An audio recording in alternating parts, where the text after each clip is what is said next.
Hi, my friends. My name's Paul, and welcome back to my Joy for the Sacraments trilogy, now on its part 3. What a shame. Every good thing has to come to an end, right? And if any of you are experts at math, you may have noticed that this is the second video I've done in the span of 5 minutes. And you might be thinking, Paul, slow down for a sec so we can catch up with you. Well, the thing is, the titles of the 3 videos are Joy for the Sacraments, so I am joyful to talk about the remaining 2 sacraments in the Catholic Church. And they are the sacraments of service. And when you hear the names, you'll probably think, what does that have to do with service? But hear me out. They are the sacraments of holy matrimony, aka marriage, and the sacrament of holy orders.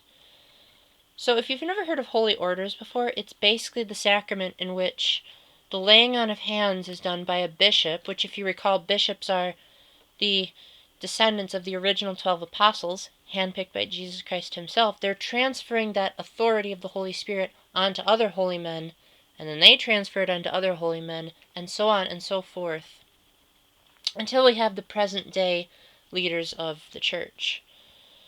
So it might take me a while to describe the difference between a deacon, a priest, and a bishop, but suffice to say that all of them, at one point or another in their ministry, or in the case of the priest, like all the time, they're asked to represent Christ here on earth. It's kind of like how in the movies you might have the messengers deliver for the captain and say, hey, don't blame me, I'm just the messenger. You could say priests, deacons, and bishops are kind of like that. And holy orders is basically how they get to be a priest, deacon, or bishop in the first place. So that's joyful because the apostles' lineage is continuing. And since Jesus promised that the gates of hell would not prevail against the church, we can be joyful that holy orders is never gonna come to an end until the second coming. And that's awesome. Plus, think about all the stuff a deacon alone can do. A deacon can baptize, give a homily, read the gospel, witness a marriage, bless objects, among many other things.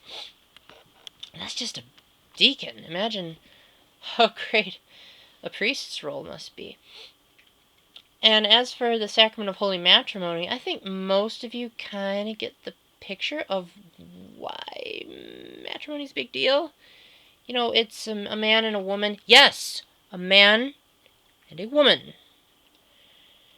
No pairing up of the genders there, because that's not matrimony. That's just a distortion of marriage. It's not sacramental.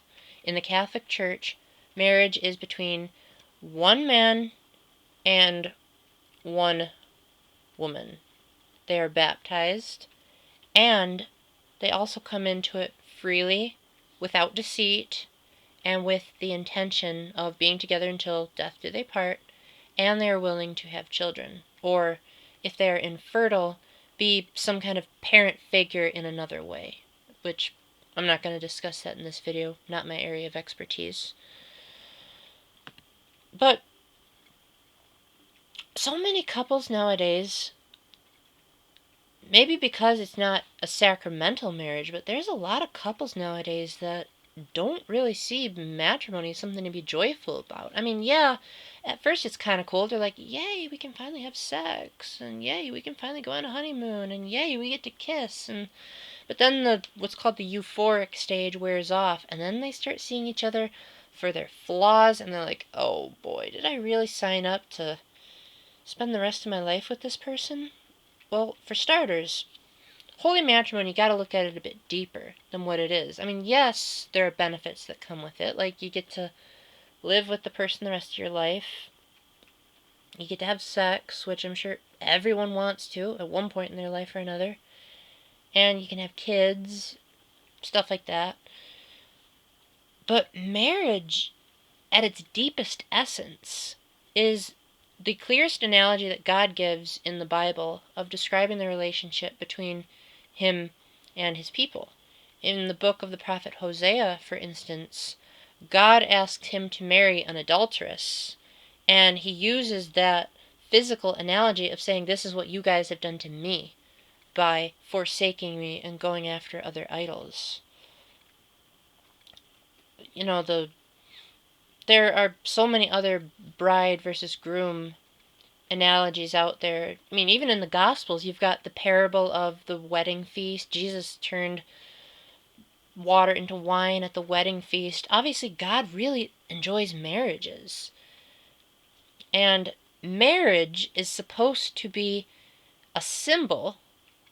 Now, make sure that you're not confusing this with the Eucharist. Whereas the Eucharist is the body and blood of Christ, marriage is a symbol of the eternal union of not only God and his people, but the eternal union of the three members of the Trinity.